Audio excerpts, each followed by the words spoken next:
making it a table match, because tonight we're going to beat you at your own game. And after it's all said and done, you're going to be taking splinters out of your fat asses all night long because you got some fat asses. The only chance you have no chance, but you had a chance, is that you can run lickety-split. Because you can't run because you got some fat asses. And after it's done, we're going to have a tailgate party for all my freaks out there in Atlanta, Georgia.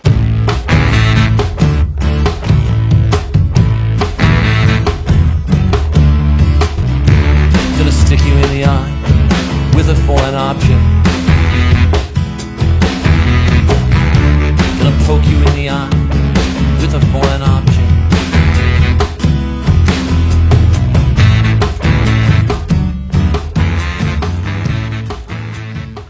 Hello, everybody, and welcome to the Blue Thunder Pod. It's going to be AEW edition again. I'm catching up on my WWE stuff, but I had a lot to catch up on since my tom exploded. So this week we're going to be talking about Dynamite, a little recap of what happened, some of my thoughts, and then some predictions and an idea of what's coming on this coming Saturday at All Out as well. So we'll be doing Dynamite kind of review and an All Out predictions kind of thingamajigger. Oh, Jesus Christ. Thingamajigger? I should kill myself. Dynamite this week emanated from UW Milwaukee. I assume that's the University of Wisconsin-Milwaukee. Panther Arena. It was better than last week in Champaign. They're doing college towns now, I guess. I don't know if that's a thing, if that's going to be a thing. But it's better than, Milwaukee's better than Champaign. Champaign is a dump, and they're never going to draw there. So, I prefer, if you're going to do college towns, do a real college. And UW Milwaukee is a real school. Whatever. I'm sure Champaign, U of I, you can get a great education, but it's a podunk-ass town. Anyway, this week, September 4th, episode of Dynamite, like I said, emanated from Milwaukee, the Panther Arena. Show opened with Say Hello to Your Mother for Me, Danny Garcia coming down to the ring. Danny can really spit hot fire these days. I remember when he first started, he wouldn't say shit if he had a mouthful. And now he's out there MJFing it up. So yeah, he's going after MJ out here too. It's appropriate, I suppose. He had a couple of digs that were max level fuck yous. He mentioned MJF going to Turkey to get hair plugs, which is way too specific. A rip to levy on somebody if it's not true, because if I were to say that to somebody, you went to Zimbabwe to get a nose job, they would look at me like, what the fuck are you talking about? You pulled that out of your ass. That it was not the reaction that Max had. So I think he probably did go get plugs. I thought he had a naturally full and lush head of hair, but I guess he did go get plugs when he was out recovering from his injuries, taking care of his body in more ways than one, I suppose. MJF had a good dig back at skinny ass Danny Garcia. Danny needs to get some creatine or something in his diet. Hit the gym, because I think that's really the only thing that's holding him back these days.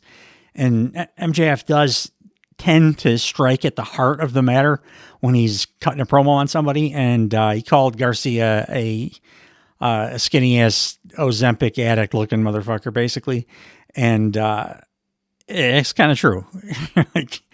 You got to bulk up a little bit, Danny. He's 25 years old, I guess. It's hard to bulk up at that age, or at least it's hard to get a good hookup for your steroids, I suppose. Max himself was 27, I think, when he all of a sudden his body got shaped like Perry Saturn's. I like that Danny Garcia is like within canon, is like a dummy, because he goes running after Max into the stands and he just fucking eats a face full of a wine bottle. Like Max goads him up into the stands and then just smashes him in the face with a wine bottle.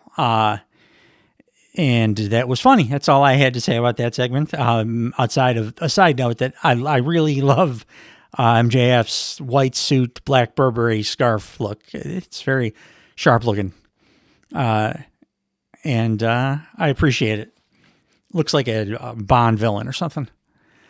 Next on the docket on Dynamite this week, we got no big deal. Mark Briscoe just cutting another fucking all-time panty dropper of a promo. I will recite a small part of it for you. When they go to Mark, he's with the conglomeration as usual, and asked him, because Will Ospreay is joining them this week, asked him how'd that go down, and he said that Kyle O'Reilly gave him a call on the phone, and this is how it went. He, held the finger phone to his ear the whole time. But he said, what he said was, I said, Will. He said, yeah, Will. I said, you mean British Bill? The real deal? The man that brings the thrills and leaves the opposition taking pain pills? He said, yeah, that's the Will. I said, Will Ospreay? Hell yeah. Man down to conglomerate.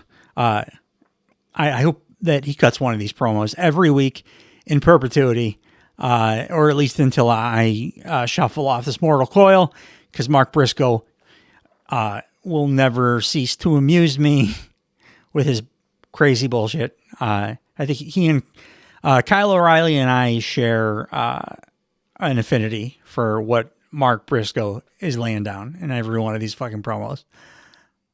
The next thing we got was the AEW Continental title match.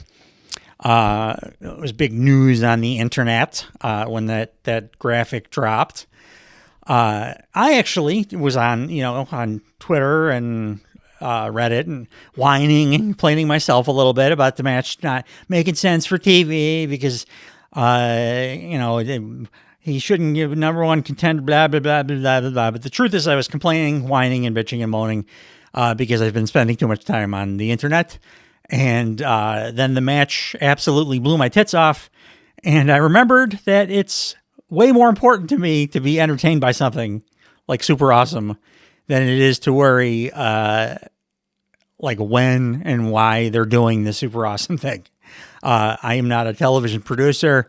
I do not give a fuck if they give away an awesome thing to me for free other than me getting to watch the awesome thing. And this match was dope as hell. I totally a bit on, they teased the draw, which was, it was cool because they did a draw with Okada, with Claudio. It was last week or the week prior. So that was in the back of your mind. And they did the countdown thing and it came right down to the wire. Okada got the win, but both guys looked fantastic. Something else I wanted to mention, I'm getting a little tired of people like bitching of the community, of the discourse, crying about Okada having a comedy character. He's one of the greats. He's great, one of the greatest of all time. It's beneath him to have a comedy character, yada, yada, yada. He's a comedy wrestler. Shut the fuck up. You're wrong. And I hope you know you're wrong. And it's just bad faith, because otherwise it's just stupid. Because what Okada does is he just says funny shit sometimes. He says funny shit, and that's all. That does not equal a comedy character. Because when you are a wrestler and you say funny shit, like in vignettes or whatever, in promos, but then you go on to have like nothing but incredible fucking matches, all of which you win, you are just a top guy who says funny shit sometimes. He's not a comedy character. He's like super dominant. And that's why wins and losses mattering. You got to pay attention to that shit. Because, yeah, he says bitch a lot. That's his thing. He amuses himself, and it amuses a lot of us that he does that. But he also wins all his goddamn matches. So, no, he's not Santino. So shut the fuck up about that, please. I've never seen Okada wrestle a comedy match, and I don't think we ever will. Anyway, I totally bought the draw tease when they did it. This match fucked. And also, Takeshita came down at the end, and I realized that I have to go purchase myself a pair of yellow Chuck Taylors and Aladdin Z Cavarici pants, because Takeshita looked like a bad motherfucker in them. I guess I probably should work out a little harder too if I want to really get the Takeshita look down completely, but I probably won't do that. I'll probably just go with the yellow shoes and the Z Cavaricis.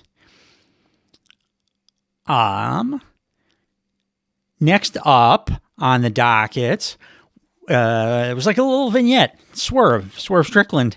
He just did like a super wholesome little video package about how he was finally able to buy his childhood home. Just recently was able to buy his childhood home that his family had been evicted from years ago when he was a kid. It was just a nice little video package. Just real nice, feel good segment. It was nothing more than that at all. The next thing that we had up was Jamie Hayter's banger music hits, and Jamie Hayter faced off against poor Robin Renegade. Robin Renegade is the Brooklyn Brawler of the AEW Women's Division. Just a real solid hand who gets her ass absolutely handed to her in every match. They put her in there not just to lose, but to just eat lariats and forearms and like sweet cheek musics from all the hardest hitting women in the division. And she takes it like a champ. Jamie Hayter in this match for the first time since she came back looked 100%. She even looks like thicker again. She looks like she's putting muscle back on, but she was hitting, just smacking the shit out of poor Robin Renegade. And it was awesome. Jamie changed up her finisher, I think, because what she had been doing was it was just the Rainmaker. And I think now because the Rainmaker is there in AEW, she does it's a variation, but the variation looks cooler for her than the Rainmaker did. Her Rainmaker was always a little, the Haterade. They still call it the Haterade, but it's a little different. Her Haterade always looked a little clunky. I mean, even Okada's can occasionally, cause it's a lot of moving parts, but now she does it's a little bit tighter move, and she still whacks the shit out of the opponent with that Stan Hansen ass lariat. Watching this match, I couldn't help but think that I just absolutely cannot wait for eventually, we'll get it eventually, to see Jamie Hayter and Mariah May try and murder one another.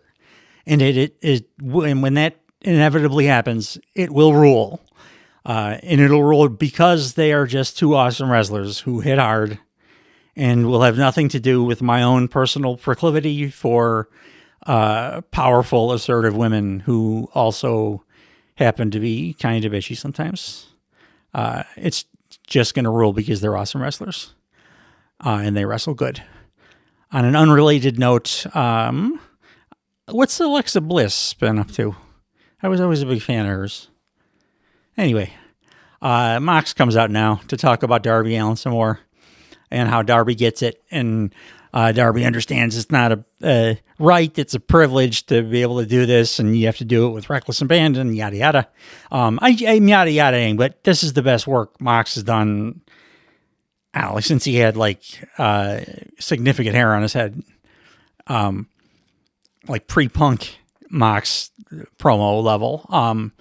It's intriguing the way that he's talking. I'm pretty sure he's out of the Blackpool Combat Club, which hoorah, because it seems like he's just building his own stable. He just kind of Irish goodbye to BCC, and those guys don't realize it's happened yet, and they're coming off kind of dorky, except for Wheeler Yuta. He always comes off just cool as fuck. But but they're coming up kind of dorky. I kind of like that. And Moxley's just like doing his thing. So not really calling Darby out. Just again, he's like, I know Darby's not even in this city, but well, then why out here, Mox? But I like where it could lead, because I think the pairing of Darby and Mox, does make like sense for them. It could lead to a cool little faction. I mean, they got Marina Shafir there, and she looks like a billion times better than she ever has. Just doing the Moxley stuff, the muscle basically for Mox so far. She's looking great. So if you add Darby to it, that's a cool dynamic, because I do understand Moxley sees himself in Darby, even though they like aesthetically are different and they wrestle different styles. They definitely approach the game in a similar way. And I think Mox, when he was home, he was probably thinking a lot about like how to repackage himself. And he's a smart dude. And I think that it makes sense. I also like that Darby has, in the past, is like turned down a bunch of different mentors. And the only guy that he accepted was Sting eventually, because Darby in canon is like super discerning when it comes to like who he wants to look up to.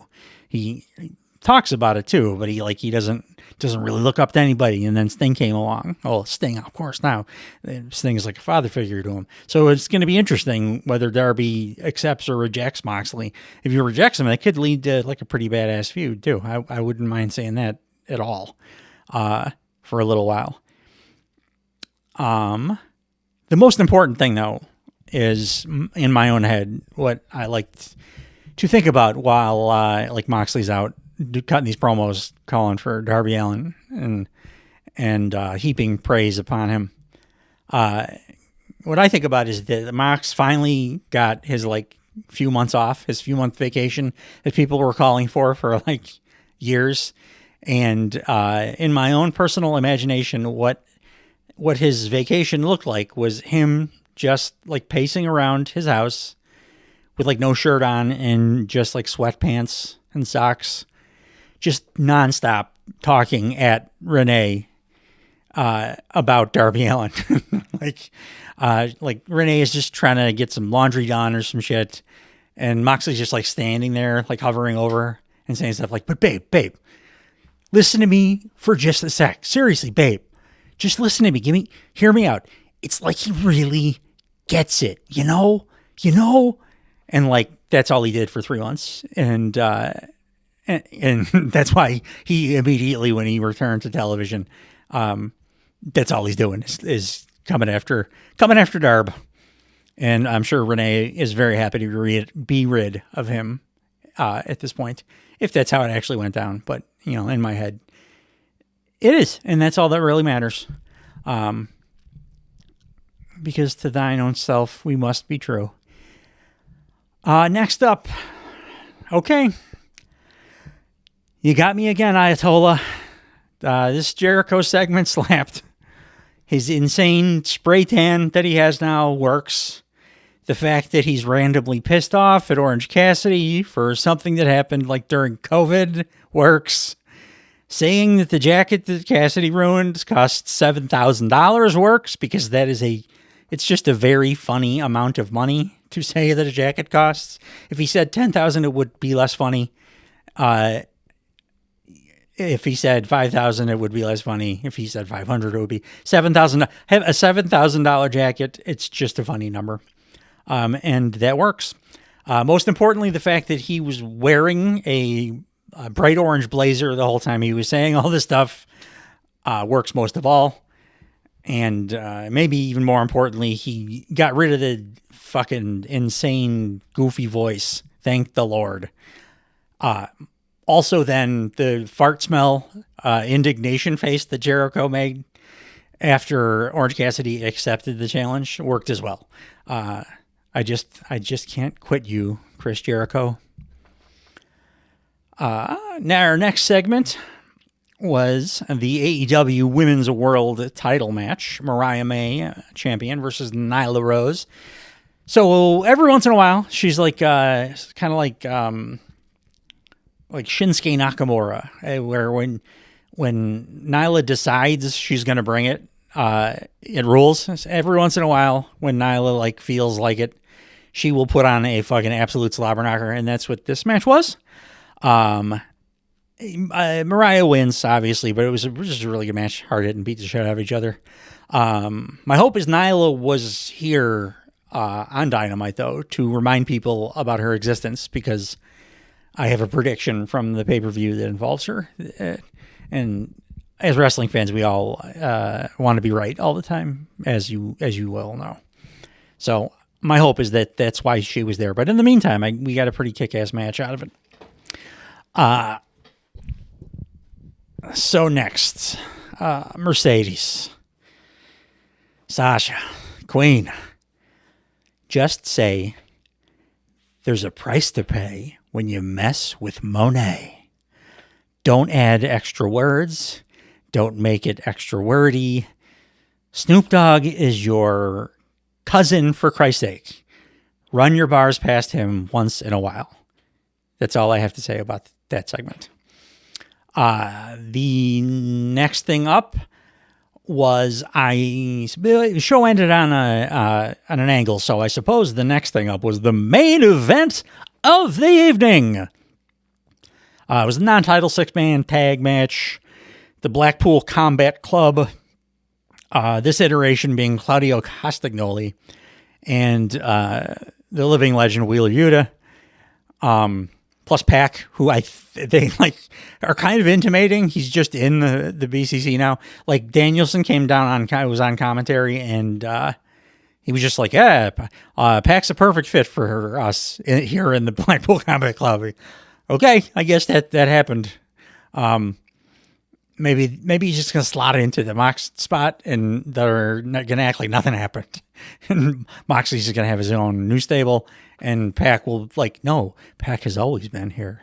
And they faced off against the conglomeration. This iteration of that being Kyle O'Reilly, and Orange Cassidy, and their extra person was Will Bloody Ospreay. This week, my biggest thought on this was that the conglomeration, I don't know if you guys have seen, they have an awesome new t-shirt in the shop AEW. And by that, I mean, it does not look anything like a fucking wrestling t-shirt. There are no pictures of faces, just like a cool looking, ambiguous, like designed logo, which for years, it drives me crazy. And when is wrestling, like all companies, when are they going to learn that the simple, no face picture of like wrestlers, that's always better? It could be pretty much anything like logo, phrase related, if that's all that it is. If it's simple and like people can't tell that you're wearing a wrestling shirt, because I don't wear anybody's fucking face on my shirts. It's weird that wrestling expects me to do that. It makes me feel like people look at me, and if I'm wearing that shirt, it's like a giant, embarrassing, dorky, I am a nerd sign around my neck. Like, oh, I worship this big, muscly man whose picture I wear upon my chest. Look at history. The Hot Rod, Austin 316, NWO, the Purple Macho Man shirt, CM Punk. Best shirts are always ambiguous and just a cool, simple logo. And the conglomeration has one of those now. So go check it out because it's dope looking. Anyway, every conglomeration match is great. And Pac and Ospreay at All Out is going to look like a match that was made in CGI. The final thing that happened on the show was we get Swerve in the ring with Prince Nana. They're there for a previously announced contract signing with Hangman for the upcoming cage match. So Swerve is there by himself. They're waiting for Hangman to come out. He does not come out.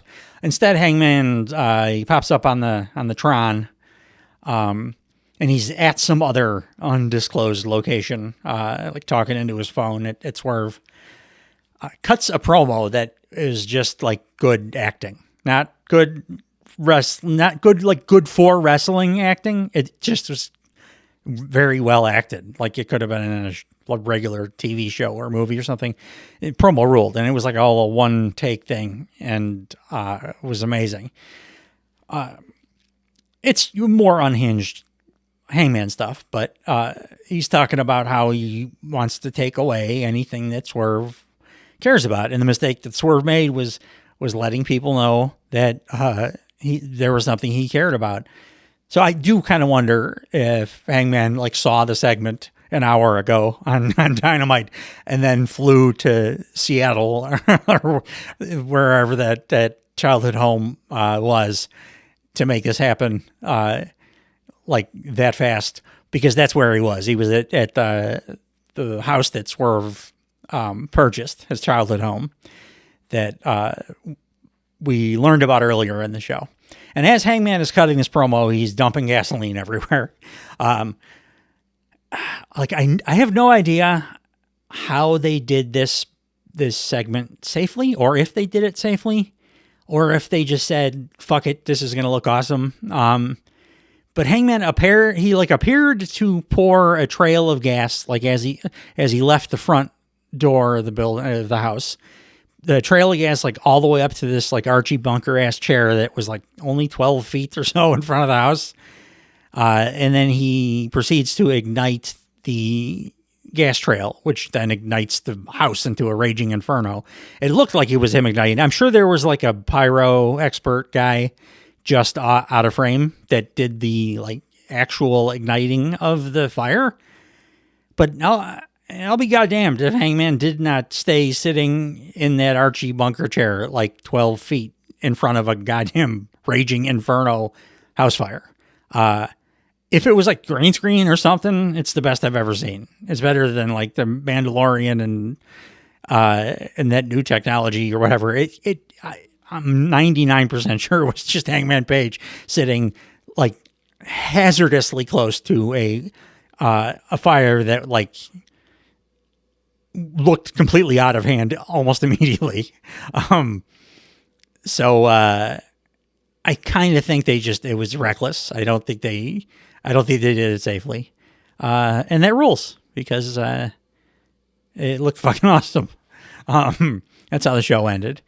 It was our go home for All Out. It was a pretty good way to set up that match coming up. Let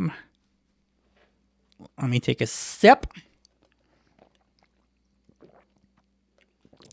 And we move on to my predictions for All Out 2024, which is taking place in the most magical place on Earth, not Plainview, Long Island, New York, but the suburbs of my own hometown of Chicago, Illinois.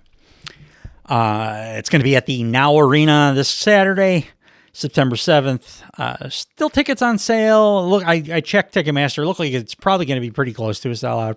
Now Arena is a good size venue. I saw, if I had mentioned in the past, I saw CM Punk and MJF have their first match in Now Arena. And it's perfect. It was perfect size for AEW for that kind of show, especially coming off of All In.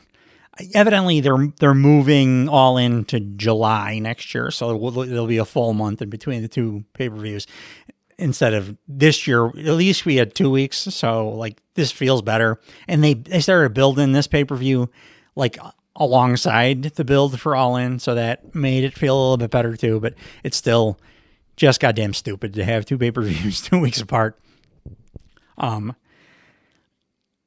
Thank God for VPNs and for the British being unwilling to pay $60 for a wrestling show. Is all I got to say about that.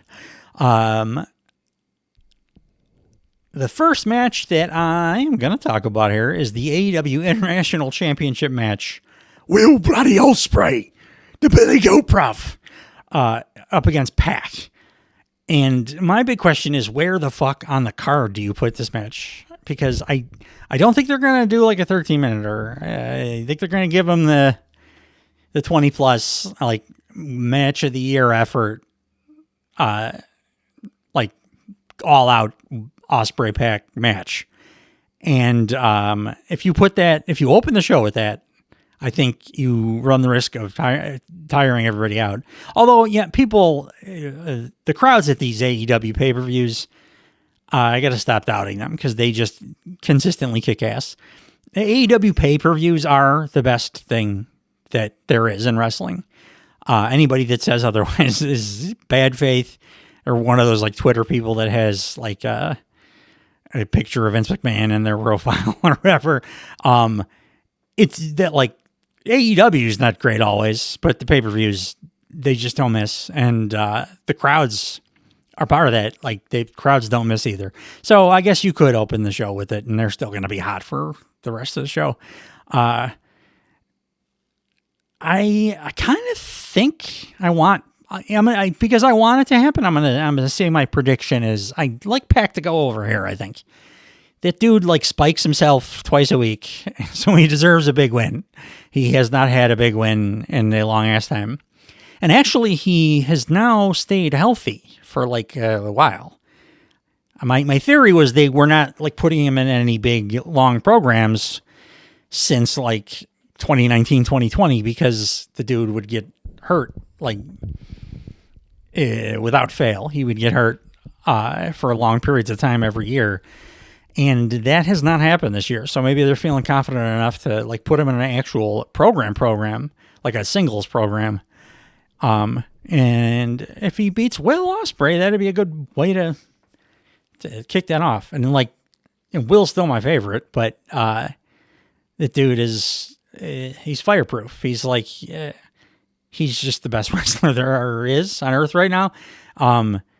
So like he can lose. It's fine. Pac beat fucking Kenny Omega on like the first or second Dynamite or whatever.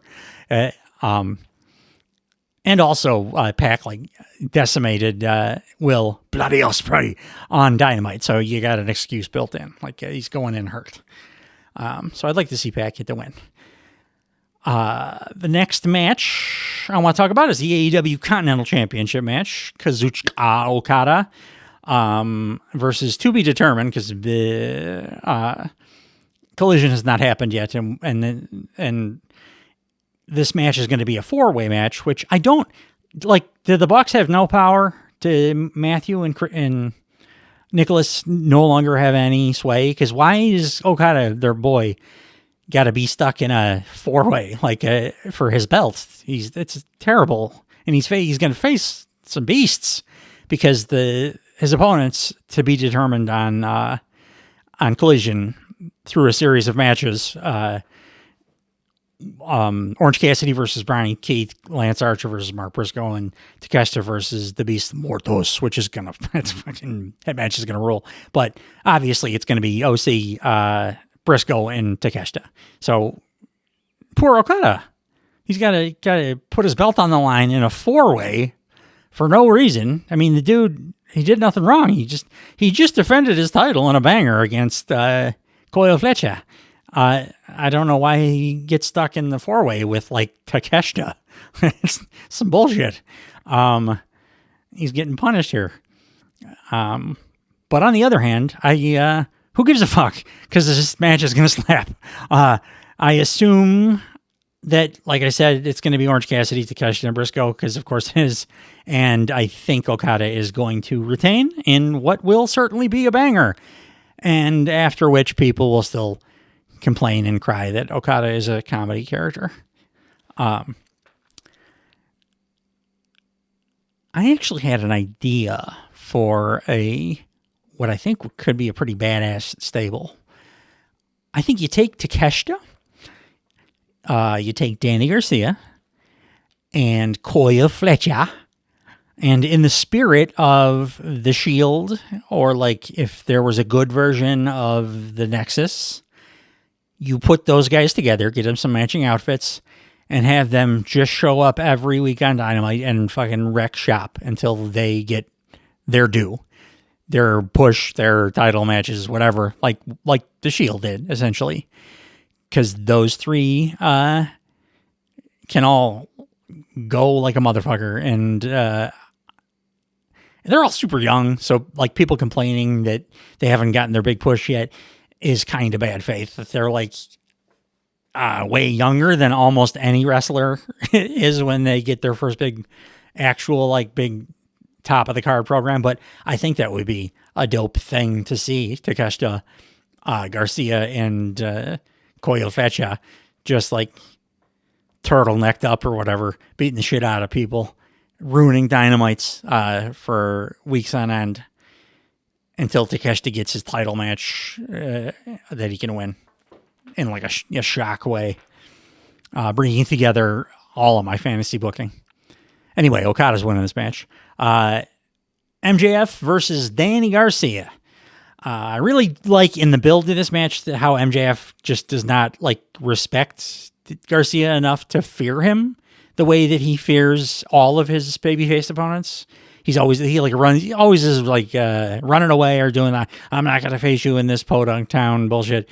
He's not doing that at all with Garcia. He's like, you're a kid. I'm not running away from you. Like, come get some. And he's been doing it the entire time. For this match, like my intuition wants to say, the veteran MJF should put over the young guy. But then I remember that MJF is like pretty much the same fucking age as Danny Garcia.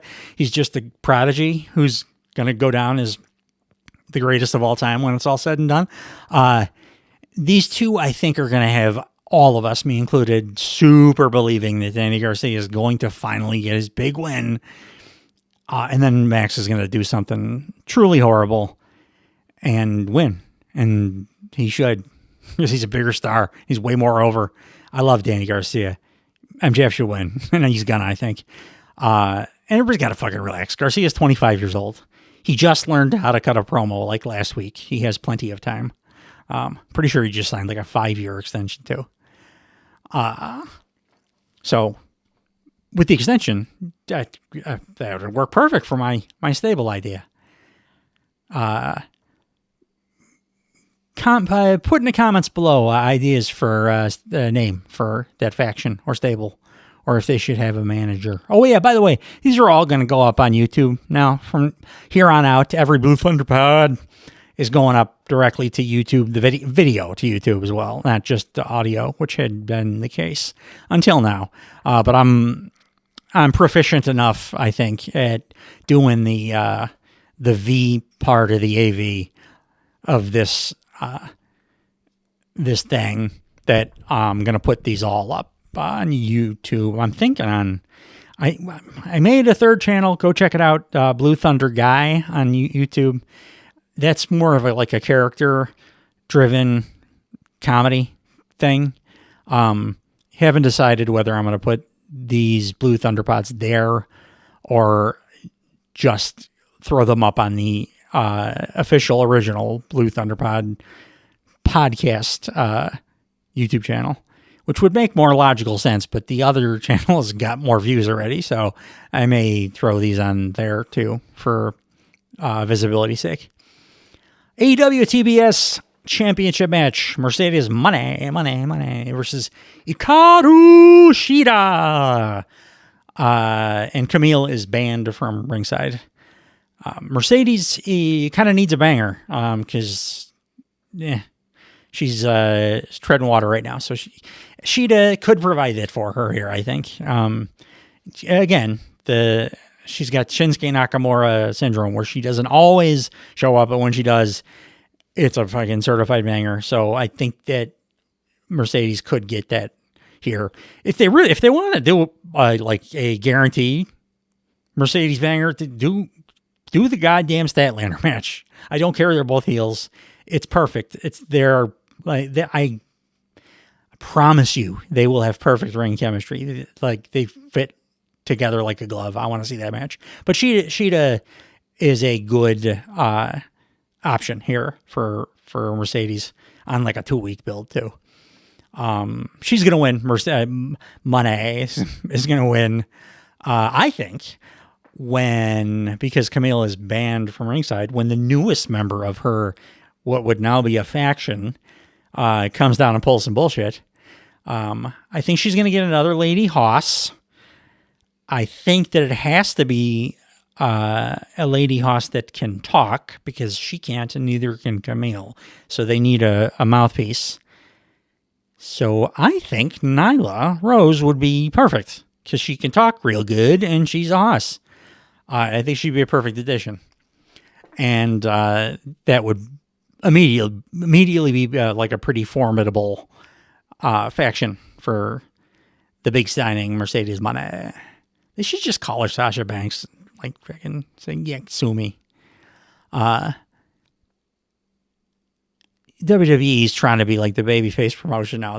They're like, oh yeah, no, we let people take their names and stuff now. Like we're past the Vince days. They're trying to like, yeah, they brought in evidently a PR person or something, because they're trying to be like the good guy company now. So I think you probably can get away with it. No, I'm just going to fucking call myself Sasha Banks. And you're not going to stop me, are you, evil WWE? And Triple H, no, of course not. We're the good guys now. So use that against them. And call yourself Sasha Banks again. Yeah, get the music too. Who gives a shit? AEW World Tag Team Championship match. Young Bucks, EVPs, Matthew Nicholas Jackson versus Claudio Castagnoli and the living legend, Wheeler Yuta. I have a feeling that the Bucks are going to throw themselves on the grenade of the death spot on the card here, because they've done that before, and this match doesn't really have any build. But they will have won the crowd over by the end of the match, because they do. It's like clockwork. They go in the death spot. There's no heat for the first 2/3 of the match, but by the end, they've won the crowd over, and like people are biting on near falls and shit. The Bucks are going to win this one, but Wheeler Yuta is going to come out looking like an absolute superstar, because he always does. Next up, the Chicago Street Fight. I wonder what street they're going to fight on. Maybe Halstead, Kedzie, MLK. Should be MLK. Do like Brownsville or something. That'd be a good place to have a street fight. Willow Nightingale versus Chris Statlander. This has got to be the blow-off match, I imagine. And if that is the case, and it's going to be a good one, but if it is the case, I think Stat has to win. She should win. I also think she should like bloody Willow up. Like go get that heat, sis. Like bloody up the super baby face. Willow doesn't need any help, so like let Stat get the rub from this one. AEW World Championship match, not the main event of the evening, because the main event of the evening is undeniable. This is Bryan Danielson, the AEW champion, who I think is going to have a long-ass run, because I think he was lying about his daughter wanting him to retire, because he likes pulling our legs. He likes bullshitting. Said he learned it from Cody. And he lies about everything. Does it all the time, and he's a cheeky little prick. So I think he's going to be the champ for a long time. Jack Perry's not winning the belt off of him here, as friend of the program Stus put it. Yeah, good luck to Jack Perry trying to beat Bryan Danielson in his first title defense in a match that is not the main event. But for how it goes down, fuck it. I am going to predict my fantasy book thing that I would love to see. I have no idea if he's healthy enough yet, but I had some of my intestines surgically removed recently, and I'm back in fighting order. I'm able to work and work out a little bit, so I assume that is the same as professional wrestling. I want Kenny Omega to return here because the Bucks insinuated that they're going to interfere in this match and do everything they can to make sure Jack Perry wins. And that they retire Danielson.